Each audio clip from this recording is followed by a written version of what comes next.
Bismillahirrahmanirrahim. Assalamualaikum warahmatullahi wabarakatuh. Alhamdulillahi ala ihsani wa syukru lahu ala taufiqihi wa amtinani wa asyhadu an la ilaha illallah wahdahu la syarika lahu ta'ziman li sya'nih wa asyhadu anna Muhammadan abduhu wa rasuluhu da'ila ridwani. Allahumma shalli alaihi wa ala alihi wa ashabihi wa ikhwani. Para ikhwan akhwat jamaah di Surabaya dan juga di manapun Anda berada, kita melanjutkan bahasan kita tentang syarah kitab Fadlul Islam. Pada pertemuan lalu kita masih membahas topik tentang keistimewaan Islam dibandingkan dengan agama-agama yang lainnya, dan sudah kita jelaskan 6 perkara, yaitu Islam adalah satu. Yang pertama, Islam adalah salah satunya agama yang menyuruh kepada tauhid. 2, Islam adalah salah satunya agama yang detail dalam menjelaskan sifat-sifat Tuhan secara logis. Yang ketiga, Islam adalah agama yang lengkap. Yang keempat, Islam adalah satu-satunya agama yang beri porsi besar terhadap akhlak. Yang kelima, Islam adalah agama yang tidak mengenal kasta atau ras. Yang keenam, Islam adalah agama yang menganjurkan untuk memenuhi kebutuhan dunia dan akhirat. Tapi kita lanjutkan, ada poin berikutnya. Yang ketujuh, Islam, yang ketujuh, Islam adalah antara sosialis dan kapitalis dalam mensikapi harta, dalam mensikapi harta. Kita tahu di dalam dunia masalah harta, bahwasanya di sana ada sistem sosialis yang di mana seorang tidak memiliki harta secara pribadi, tapi dimiliki oleh seluruh manusia secara sama. Jadi mereka hanyalah mengelola, tapi kepemilikan adalah kepemilikan bersama. Dan ini tentunya mematikan daya kreasi seseorang dan menunjukkan ketidakadilan, karena di sana ada yang bekerja keras, kreasinya tinggi, tapi nilainya sama dengan yang lainnya. Beberapa negara berusaha menerapkan sistem sosialis, dengan menganggap semua adalah sama, dan ini menimbulkan ketidakadilan, kezaliman kepada orang-orang yang kerja keras dan kreatif. Namun pada hakikatnya negara-negara tersebut pun tidak bisa menjalankan sistem sosialis, karena tetap saja ada strata, ada yang kaya raya, ada yang berkuasa dan ada yang miskin, ada buruh, ada bos, tetap saja tidak bisa. Itu hanyalah sosialis bagi sebagian orang dan tidak pada sebagian yang lainnya. Demikian juga ada sistem kapitalis di mana setiap orang berhak memiliki harta sebebas-bebasnya. Dia memiliki apapun, tidak ada batasan, tidak ada aturan, dia mutlak bebas menggunakan hartanya yang dia sukai. Nah, Islam memiliki konsep antara sosialis dan kapitalis. Dia bukan sosialis dan juga bukan kapitalis. Islam mengakui hak pemilikan, hak pemilikan yaitu hak penggunaan harta. Seorang berhak mencari harta dan berhak menggunakannya. Tapi dia harus ingat bahwasanya ada kewajiban yang harus ditunaikan, karena hakikat harta yang dia miliki adalah milik Allah Subhanahu wa taala dan hanya dititipkan kepadanya. Makanya Allah Subhanahu wa taala ketika menjelaskan harta, Allah mengatakan wa atuhum mimma lillahi alladzi atakum, dan berikanlah kepada mereka, yaitu kepada budak-budak kalian yang ingin merdekakan diri mereka, harta Allah yang Allah berikan kepada, mimma lillahi alladzi atakum, dari harta Allah yang Allah berikan kepada kalian. Berarti harta adalah milik Allah, sebagaimana diri kita milik Allah, jiwa kita milik Allah. Kalau tubuh kita, jiwa kita milik Allah, innalillah, kita milik Allah. Apalagi harta kita. Allah menyebutkan harta adalah milik Allah. Min malillahi, dari harta Allah yang Allah berikan kepada kalian. Dalam ayat yang lain juga Allah mengatakan wa anfiqu mimma ja'alakum mustakhlafina fih. Kata Allah Subhanahu wa taala, wa anfiqu aminu billahi wa rasulihi wa anfiqu mimma ja'alakum mustakhlafina fih, dalam surat Al-Hadid. Berimanlah kepada Allah dan Rasulnya dan berinfaklah dari harta yang Allah menjadikan kalian mustakhlafina fih. Mustakhlaf itu saling berganti, kalian saling berganti tentang harta tersebut.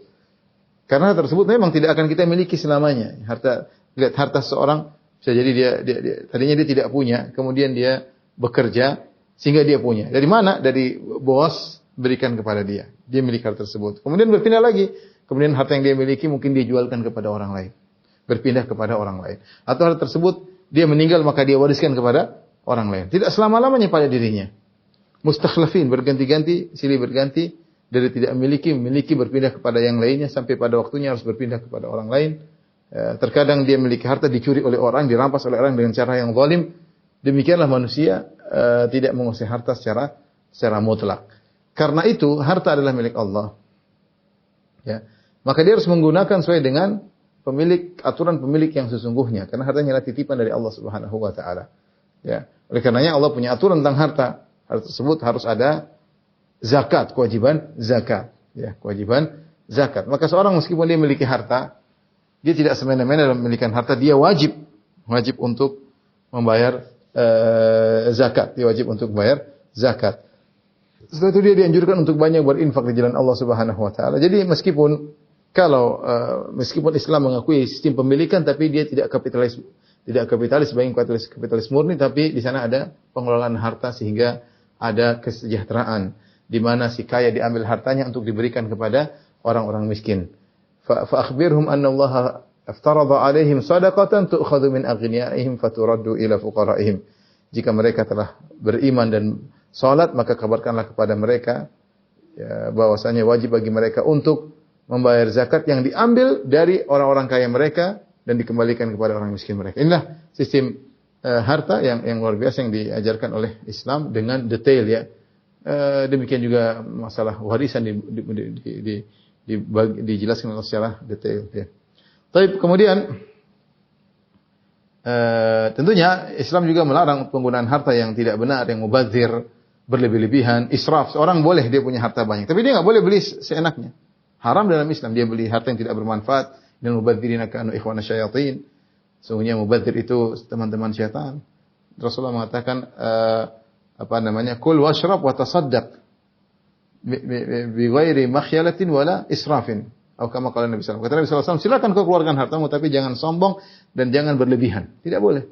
Tentang dia punya uang triliun, dia kemudian beli mobil semewah-mewahnya, dia beli barang semahal-mahalnya, tidak boleh.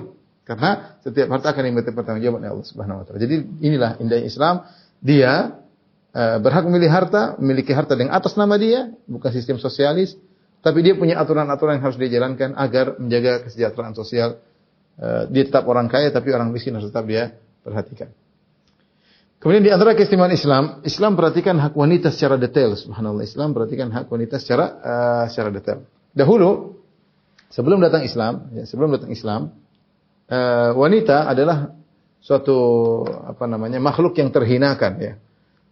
Tidak diberikan warisan, kemudian boleh dicerai berkali-kali, dirujuk berkali-kali tanpa ada aturan berapa kali cerai, bahkan dijadikan sebagai bahan untuk mencari uang, dijadikan untuk bisnis prostitusi ya, dan macam-macam ya. Ini dahulu di zaman jahiliyah. Kemudian datang Islam menghormati wanita dan banyak penghormatan terhadap wanita.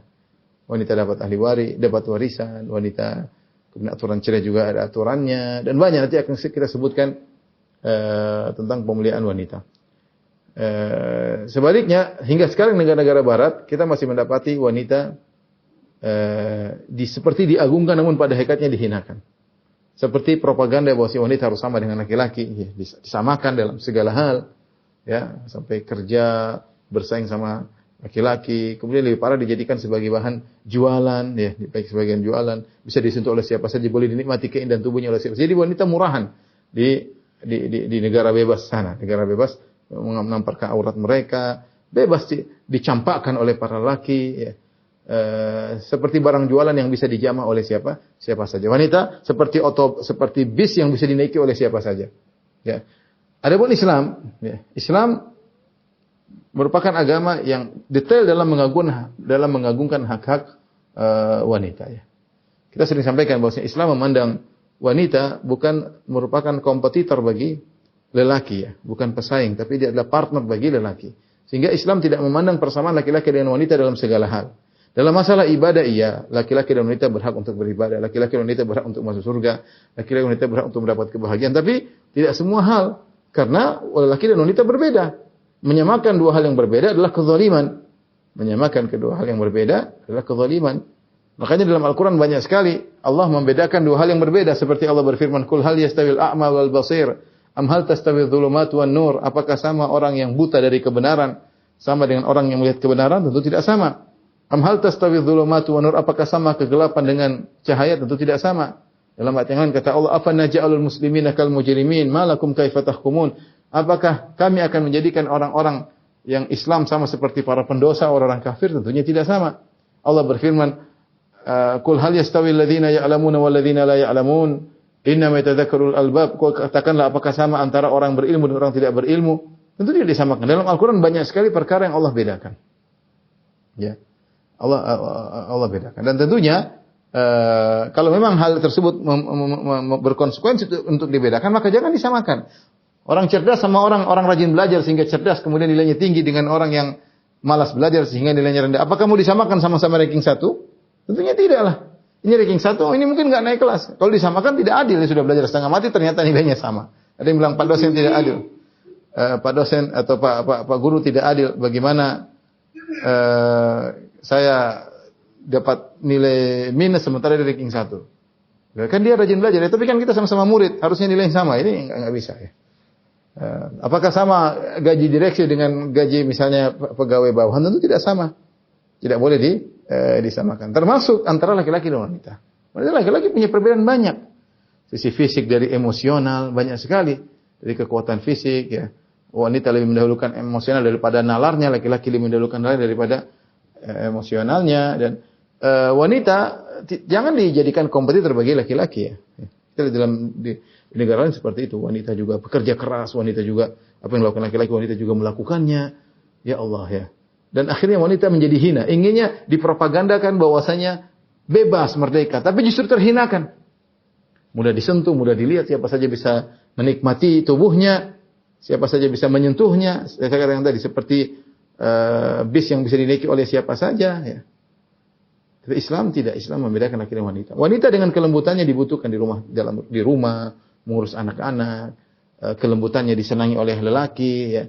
Kekurangannya di situ malah menjadi sempurna bagi dia. Kekurangannya dengan manjanya, dengan perasaannya didahulukan daripada nalarnya, disitulah kesempurnaan wanita. Disukai laki-laki suka wanita seperti itu.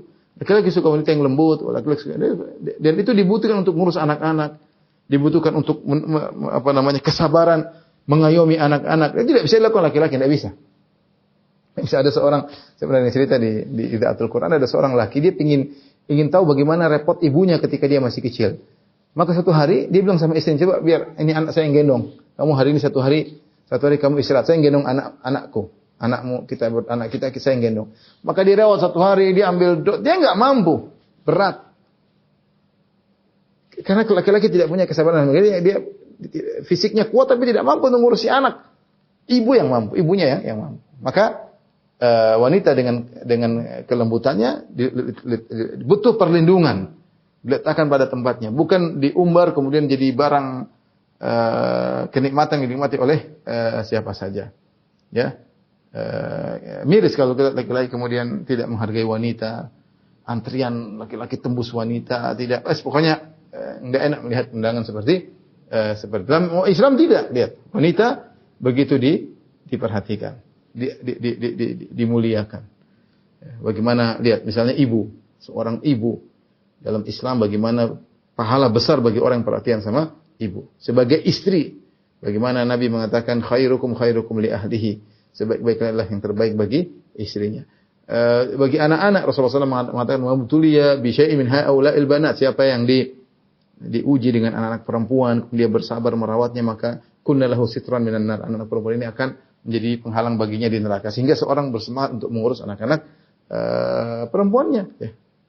Lihat bagaimana Islam memperhatikan wanita. Kemudian lihat bagaimana wanita diperintahkan untuk banyak di rumah. Biar suami yang kerja jadi nafkah, suami wanita di rumah.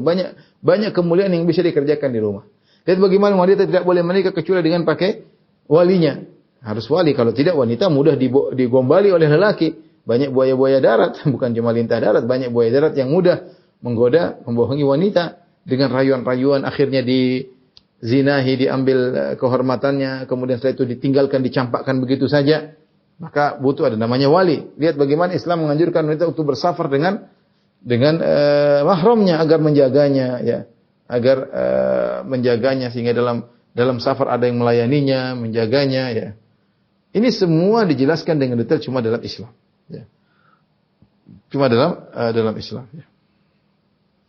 Kita lihat bagaimana orang liberal ingin merusak sistem ini. bilang laki-laki harus sama dengan wanita. Apa kata mereka? Bukan cuma laki-laki saja yang boleh mencerai, wanita juga boleh menceraikan suaminya. Ajib, saya bilang. Wanita yang mendahulukan perasaannya daripada nalarnya kalau diberi kesempatan untuk menceraikan suaminya, mungkin suaminya dicerai sehari 100 kali ya. Ya saking emosi sedikit-sedikit menceraikan. Laki-laki yang bicara di tangan laki-laki yang bayar mahar, laki-laki yang mengurus kehidupan, laki yang mencari nafkah. Sekarang mau dibalik, wanita juga boleh menceraikan suaminya. Ajib ini orang liberal. Kemudian mereka juga berfatwa, orang-orang liberal, untuk menyamakan laki-laki dan wanita. Bukan cuma wanita kalau dicerai ada masa iddah. Laki-laki juga kalau dicerai oleh istrinya punya masa iddah. Masa iddah 120 hari. Ajib, masa iddah buat apa? Kalau wanita jelas untuk membersihkan rahimnya, laki-laki masa iddah buat apa? Subhanallah, jadi begitulah mereka ingin menyamakan laki-laki dan wanita. Yang ini mengkonsekuensi bahwasanya konsekuensi wanita tidak dihormati. Melazimkan wanita dicampakkan ketika mau dipaksakan sama dengan lelaki. Ridho, kemudian wanita adik-adik perempuan kita kerja di bangunan seperti laki-laki. Kita ridho, kita enggak ridho. Kerja keras. Tidak ya, oleh karenanya jangan terpedaya dengan orang-orang barat yang menjadikan wanita sebagai kompetitor, pesaing bagi laki-laki. Lihatlah, Islam memandang wanita adalah partner bagi lelaki. Dan ini hanya ada dalam Islam. Secara detail seperti ini hanya ada dalam Islam. Yang berikutnya, yang ke-9, ya. Islam adalah agama yang realistis, ya. Artinya mengajarkan bahwasanya kehidupan dunia adalah ujian. Tidak ada yang sempurna dalam kehidupan ini. Kesempurnaan adalah di surga. Siapapun seorang, sekaya apapun dia, setenar apapun dia, sebanyak apapun asetnya, dia tahu bahwasanya tidak akan sempurna. Hidup ini tidak sempurna. Hidup ini adalah ujian. Dalam banyak ayat Allah mengatakan hidup adalah ujian. Sampai Imam Syafi'i rahimahullah disebut dalam sebagian syair ini berkata, mihanu zamani katsiratun la tanqadi wa sururuhu ya'tika kal a'yadi. Ujian kehidupan zaman ini tidak ada berhentinya. Habis satu ujian ke ujian yang berikutnya. Kita lihat seorang tertawa, tersenyum. Terkadang dia tersenyum, namun dia sedang diuji, namun dia bisa menahan kesedihannya dengan senyuman. Sampai ada seorang soleh ditanya, kamu kok senyum terus? Apakah kau tidak diuji? Dia bilang, saya diuji. Tapi tangisanku hanya untuk Allah, senyumanku untuk kalian. Ya. Bisa jadi seorang sedang bahagia. Kenapa dia baru lepas dari satu ujian? Dia baru lepas dari satu ujian. Dia tersenyum, tertawa, tapi sungguhnya dia sedang menanti ujian berikutnya. Dia istirahat sebentar, kemudian diuji dengan ujian berikutnya. Demikianlah manusia, hidup ini memang ujian. Sehingga agama mengajarkan untuk realistis. Kenapa kita dibuat hidup ini ujian? Tidak ada yang sempurna. Suami tidak sempurna, istri tidak sempurna, anak tidak sempurna, perusahaan tidak sempurna, pegawai tidak sempurna, bos tidak sempurna, tetangga tidak sempurna, teman dekat tidak sempurna. Pasti ada kekurangannya. Tidak sesuai dengan yang kita harapkan. Ini semua agar dan kehidupan kita terkontaminasi dengan tawa dan tangis. Itulah hakikat kehidupan, tawa dan tangis. Habis tawa nanti ada tangis, habis tangisan ada tawa. Ya, agar kita tahu bahwasanya inna daral akhirata lahiyal hayawan, sungguhnya kehidupan akhirat itulah yang sesungguhnya. Dunia ini hanyalah sementara. Kita realistis, kita menghadapi kehidupan yang penuh dengan ujian dengan kesabaran. Ya. Adapun kehidupan yang tanpa ada kesedihan, tanpa ada kekhawatiran, tanpa ada kegelisahan, itu cuma di surga. Udkhulul jannata la khaufun 'alaikum wa la antum tahzanun. Masuklah kalian ke dalam surga, tidak ada kekhawatiran, tidak ada kesedihan. Itu cuma di surga, di dunia enggak mungkin. Kita semua pasti pernah menangis, bahkan kita akan menangis. Ya. Kita semua pernah sedih, kita semua pernah khawatir, kita semua pernah takut. Itulah tabiat kehidupan, sifat kehidupan seperti itu. Oleh karenanya ketika Islam mengajarkan kepada manusia tentang hakikat kehidupan, ya. Wa qad khalaqnal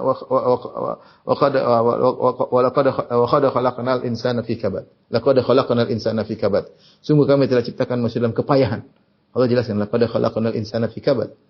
Agar manusia sadar bahwa memang kehidupan seperti itu penuh dengan kepayahan. Sehingga ketika Islam mengajarkan kita harus realistis menghadapi kehidupan ini, maka seorang muslim harusnya bersabar, kuat. Maka saya katakan hanya Islam yang detail menjelaskan seperti ini. Kita baca ayat-ayat tentang ujian sangat banyak. Kita baca hadis-hadis tentang kesabaran, realita kehidupan sangat banyak. Ya. Bahwasanya ujian bukan berarti tanda bencinya Allah kepada seorang. Ujian di balik hikmah-hikmah di balik musibah banyak dijelaskan dalam syariat. Jadi kita dapati orang paling sabar dengan sabar dengan kehidupan, dengan realita kehidupan harusnya orang Islam. Ya. Harusnya orang Islam, ya.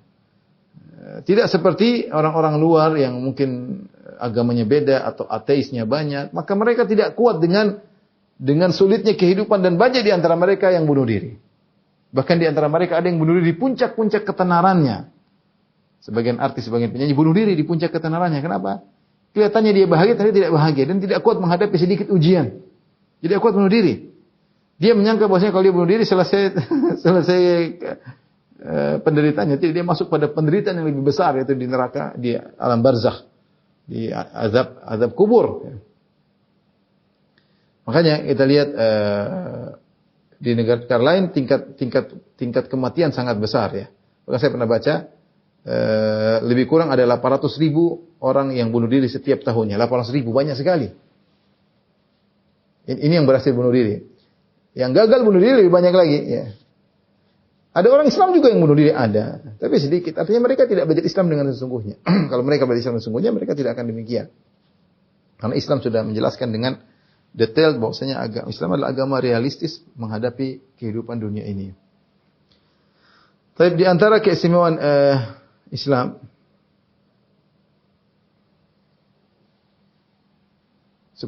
ya.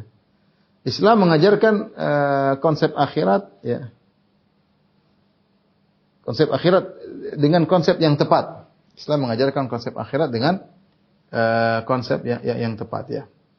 Kita dapati konsep akhirat maksudnya konsep apa namanya? Balasan. Maksudnya konsep balasan. Konsep balasan, ya. Kita ada nama Yahudi yang mengatakan dia tidak, konsep akhiratnya ngawur, tidak logis. Dia mengatakan semua Yahudi pasti masuk surga. Kalaupun masuk neraka hanya beberapa hari. Karena mereka mengatakan mereka mengakui dulu nenek moyang mereka ada yang menyembah patung sapi beberapa hari. Kata mereka Allah paling menghadap di neraka cuma sebentar saja.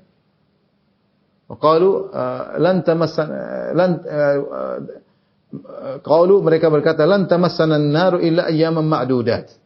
Kami tidak akan di situ oleh api neraka kecuali beberapa hari saja.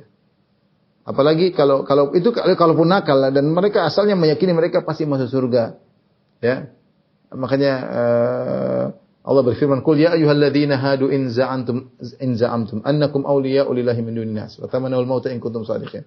Katakanlah kepada orang Yahudi, wahai orang Yahudi, kalau kalian menyangka kalian adalah wali-wali Allah, kalian pasti masuk surga, minta mati aja sekarang. Minta mati, tapi kata Allah, "Wala yatamannawnahu abadan." Mereka tidak bakalan minta mati. Padahal mereka yakin masuk surga, tapi tidak realistis. Kalau kalian merasa masuk surga karena kalian sebagai Yahudi, jadi gini Mas, saya begini.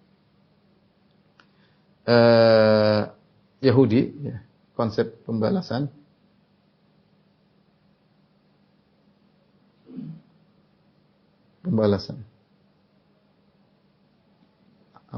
Pembalasan dari perbuatan. Hanya Islam yang logis, lihat ya. Yahudi masuk surga karena ras, ajib.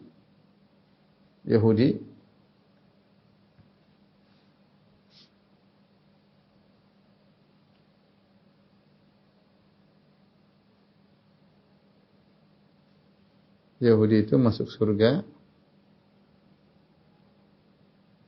hanya sekedar karena ras. Karena ras Yahudi. Tidak logisnya. Nah, kalau nggak Yahudi terus bagaimana? Kalaupun masuk neraka hanya beberapa hari. Kalaupun masuk neraka, ini nggak logis. Hanya beberapa hari. Qalu lan tamas dzalika bi annahum qalu lan tamas, intinya qalu lan tamassan nar ila ayyam ma'dudat. Kita kembali misalnya Nasara, ya.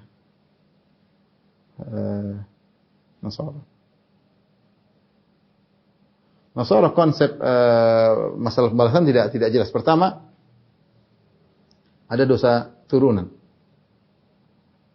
Ini aneh, ya. Kalau Islam tidak ada wala taziru waziratu wizra ukhra.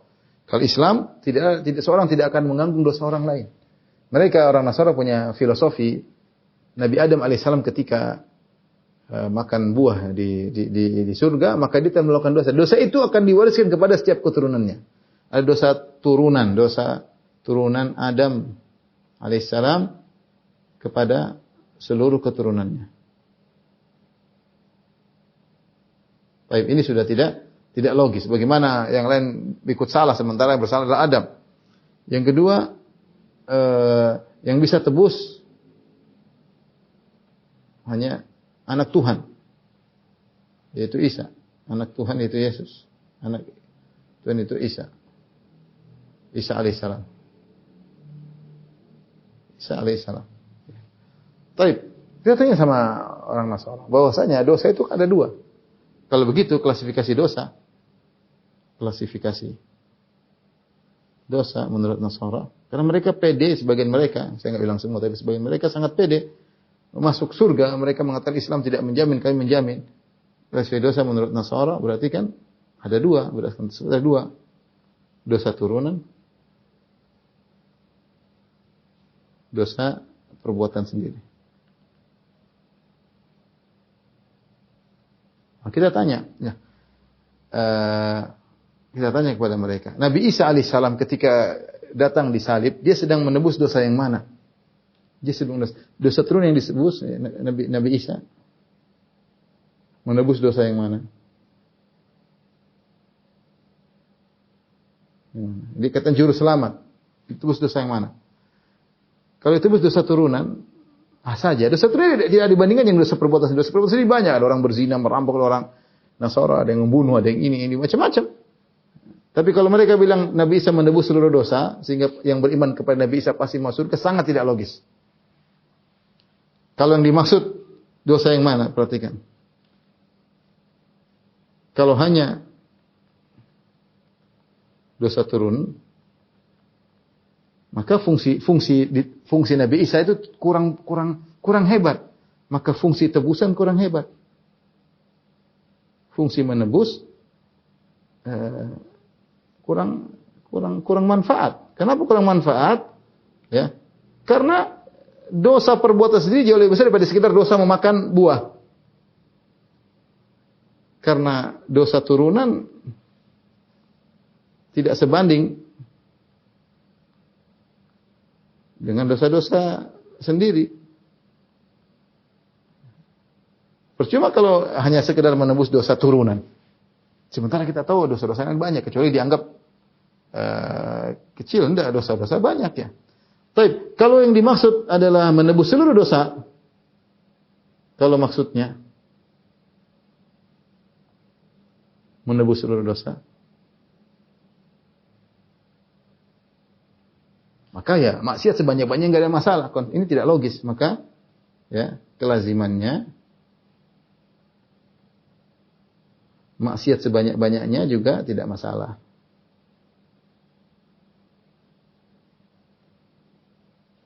Tetap masuk surga. Iya tidak. Tidak ada kemungkinan ketiga.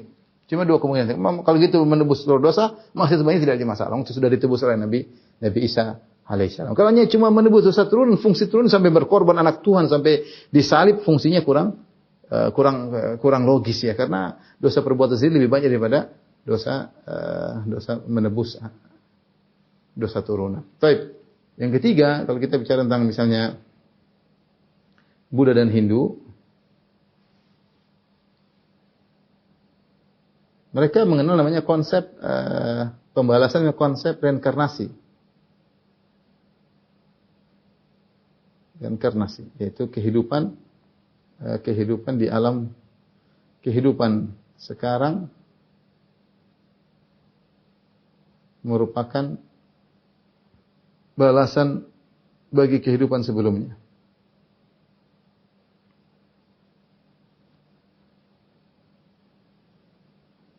Jadi kalau ada seorang sekarang melakukan maksiat, nanti dia akan mati, kemudian dia dipasang ruhnya kepada jasad berikutnya sesuai dengan amalannya sekarang. Kalau dia baik, mungkin dia akan ditaruh di jasad orang yang mungkin lebih tampan, mungkin lebih soleh, lebih nikmat. Kalau dia biadab, brengsek, dia akan diletakkan pada mungkin orang yang terhina dan macam-macam. Nah, ini disebut dengan reinkarnasi, itu kehidupan Kehidupan sekarang mempengaruhi kehidupan berikutnya. Kehidupan berikutnya merupakan balasan pada kehidupan sebelumnya. Nah, kita bilang namanya pembalasan. Seharusnya orang merasa dia sekarang sedang dibalas akibat perbuatan yang lalu. Harusnya demikian. Namun sekarang kenyataannya kita tidak pernah merasa bahwasanya sekarang ini kita tidak pernah mengingat kehidupan kita masa lalu karena memang tidak ada. Namanya konsep pembalasan itu dia baru merasa itu dibalas kalau dia ingat apa perbuatannya. Baru dikatakan ini balasanmu karena kau dulu di alam kehidupan sebelumnya kau begini-begini. Tapi kenyataannya tidak ada yang ingat. Kamu tanya sama orang Buddha, orang Hindu, kamu dulu sebelum kehidupan sebelum jadi apa? Enggak ada yang tahu. Kalau gitu konsep pembalasannya tidak tepat. Beda kalau konsep Islam, orang dimasukkan di alam barzah dia ingat apa perbuatannya. Makanya dia diazab. Apalagi masuk neraka, masuk surga dia ingat apa yang dilakukan dahulu. Sehingga itu namanya konsep pembalasan yang benar. Dia tahu akibat perbuatannya. Ya. Jadi kalau kita bicara konsep pembalasan, maka ketiga ini tidak pas. Islam jelas, Islam mengajarkan wala taziru waziratu wizra ukhra. Seorang tidak akan menanggung dosa orang lain. Wa allaisa lil insani illa ma sa'a. Tidak ada bagi seorang manusia kecuali apa yang dia kerjakannya. Apa yang dia kerjakan dia akan mendapatkannya. In ahsantum ahsantum li anfusikum. Kalau kalian berbuat kebaikan maka untuk diri kalian. Sa'atum falaha. Kalau kalian berbuat keburukan untuk kalian. Ya. Wa may yashkur fa innama yashkuru nafsi. Siapa yang bersyukur maka dia bersyukur untuk dirinya sendiri. Ya, ini maksud saya konsep pembalasan ini jadi konsep Islam indah Islam. Kalau Islam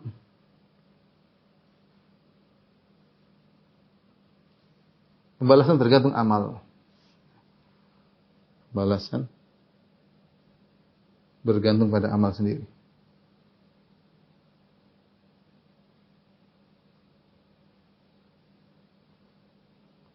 Amal sendiri. Kita memang ada sistem syafaat, tapi itu kembali kepada amal. Karena kalau kita tidak punya amal, Allah tidak ridho kepada kita sehingga tidak bisa dapat syafaat. Tapi hukum asal kembali kepada amal sendiri. Dan seorang tidak menanggung dosa orang lain dan seorang tidak akan mendapatkan ganjaran dari perbuatan orang lain. Dia yang sendiri. Kalau itu bukan andil dia tidak mendapatkan apa-apa. Kalau dia punya andil dia dapat. Kalau dia enggak punya andil dia tidak mendapatkan pahala dari orang lain sama sekali. Konsep yang sangat jelas dalam Islam. Tidak tergantung pada orang yang sebagaimana Nasara bergantung kepada Isa. Siapa yang beriman Nabi Isa dia akan juru selamat maka dia akan selamat. Tidak bergantung kepada ras karena saya ras ini, enggak. Amal soleh yang diperlihatkan.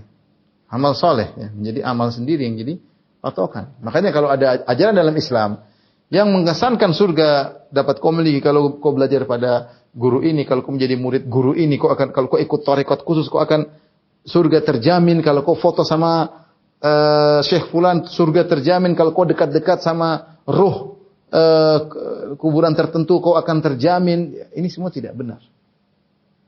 Tidak ada seorang berpaku pada amalnya ya. Makanya saya kadang sedih kalau ada seorang yang seakan-akan menjamin surga bagi orang lain. Dia mengatakan tenang nanti kalau kamu ikut saya kalian semua masuk surga sebelum saya. Saya tidak masuk surga, kalian dulu semua. Ini tidak tepat seperti itu. Karena Islam tidak mengajarkan demikian. Apa kata Nabi Muhammad SAW kepada saudara-saudaranya? Ya Safiyatu ammatu Rasulillah, angkiri nafsak la ugni anki min syai'. Wahai Safiyah, bibinya Rasulullah, selamatkan dirimu, aku tidak bisa menyelamatkan engkau dari Allah sama sekali. Ya wa ya Fatimah bintu Rasulillah, wahai Fatimah putrinya Rasulullah, salini mimali ma syi'ti, kalau minta harta minta aku akan kasih. La ugni anki min Allah syai', aku tidak akan menolong engkau sama sekali. Jadi ini konsep pembalasan dari perbuatan yang paling kuat adalah Islam. Baik, kita kembali. Yang terakhir di antara keistimewaan Islam itu keistimewaan masih banyak. Ini sekedar yang bisa saya kumpulkan mengenai sumber keistimewaan Islam, sumber Islam yang terpercaya. 11 sumber Islam yang terpercaya. Sumber Islam, sumber hukum Islam itu Al-Quran dan Sunnah. Ini nyambung, artinya kembali kepada sumber yang bisa dipercaya. Perhatikan sini. Contoh sumber-sumber hukum atau sumber-sumber kitab suci gampangannya.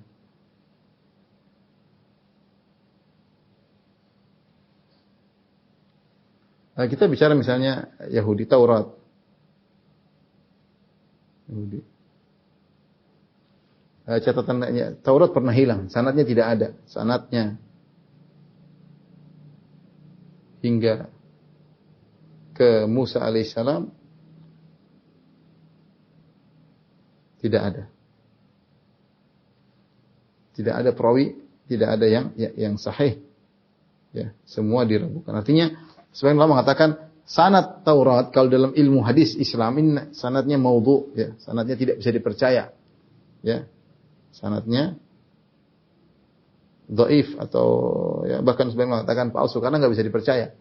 Karena dia tidak jelas. Taurat pernah hilang, kemudian tiba-tiba muncul. Sehingga kalau kita lihat Taurat ada surat-surat yang diperselisihkan. Ya. Ada yang sepakat pada 5 surat, ada yang tambah surat yang ada yang diimani, ada yang tidak. Perjanjian lama ini ada khilaf, tidak semua sekte Yahudi menerimanya. Ada sebagian sekte yang menerima sebagian, ada sekte yang menerima lebih banyak. Namun kalau dia tanya mana sanadnya sampai ke Nabi Musa, mereka tidak akan bisa hadirkan. Anfulan sampai Nabi Musa. Bahkan dalam sebagian perjanjian lama disebutkan bahwasanya seakan-akan yang menyampaikan bukan Musa. Sampai dikatakan maka meninggallah Musa di suatu daerah yang sekarang tidak seorang pun tahu kuburannya. Ini menunjukkan bukan perkataan Musa, tapi ada orang yang cerita tentang Musa. Kitab suci kan bukan kitab suci ya Allah kasih tahu Musa, wahai Musa, wahai Musa, wahai Musa.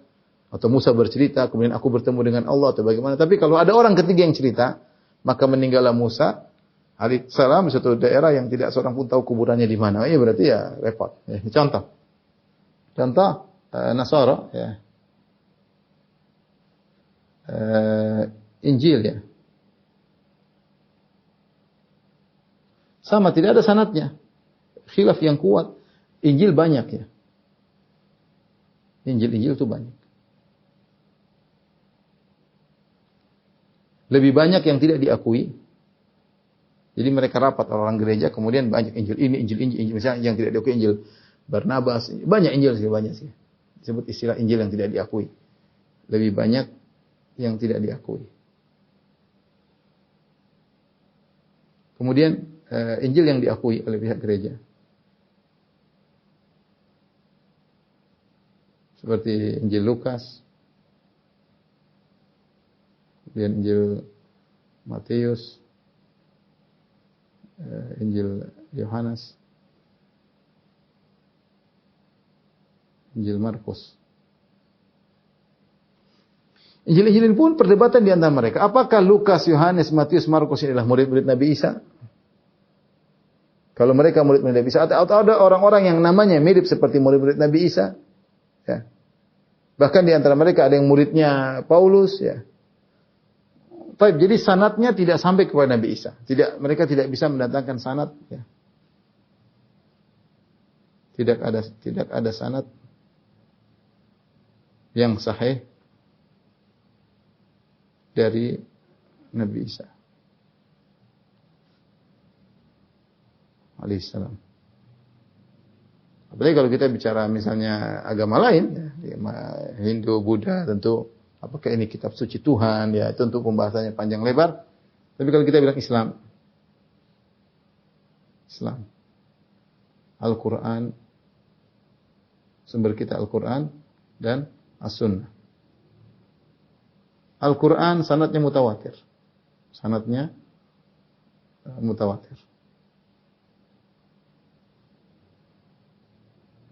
Mutawatir itu yang meriwayatkan sangat banyak sehingga tidak mungkin berdosa.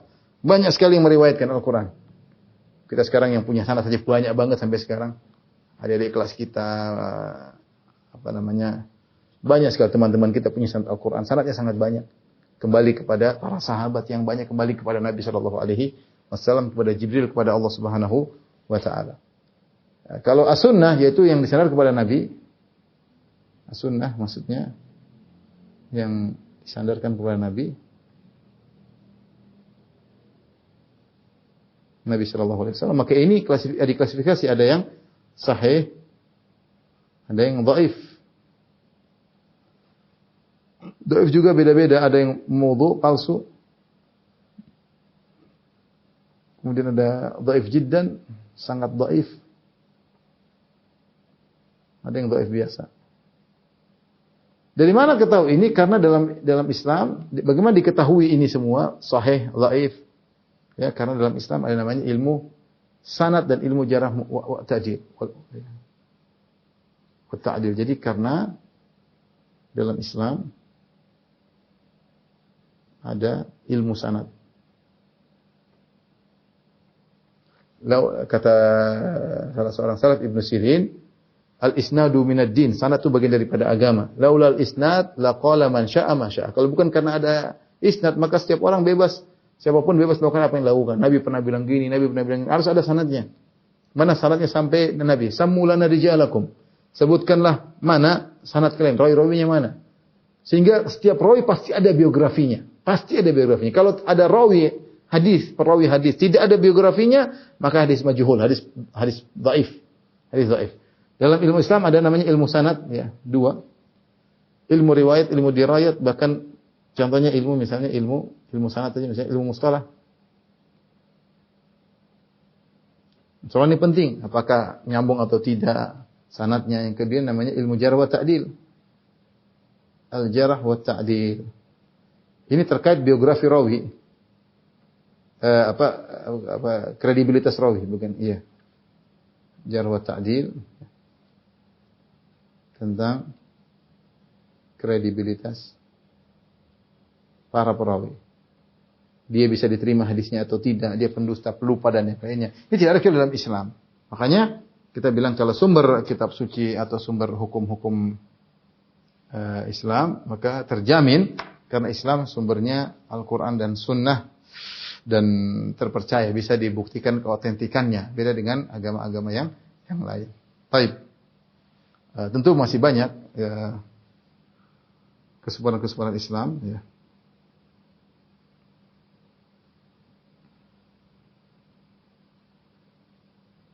Mungkin kalau saya mau tambah yang terakhir, Islam adalah agama yang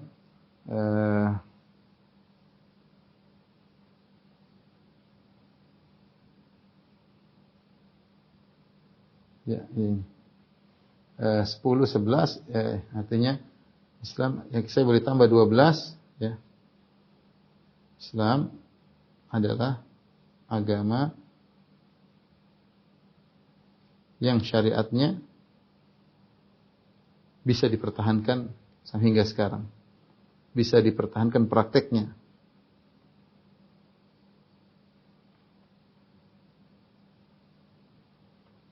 Hingga sekarang. Ya. Dan lengkap, ya, tentu lengkap dalam suatu negara hukum Islam lengkap ya. Beda dengan yang lainnya tidak ada, paling hanya sekedar mungkin masalah keyakinan atau masalah akhlak, tapi Islam lengkap ya, karena sudah pernah kita jelaskan komprehensif, tapi pengamalannya bisa dipertahankan hingga sampai sekarang. Inilah ekstremisme Islam dibandingkan dengan agama-agama yang lain ya.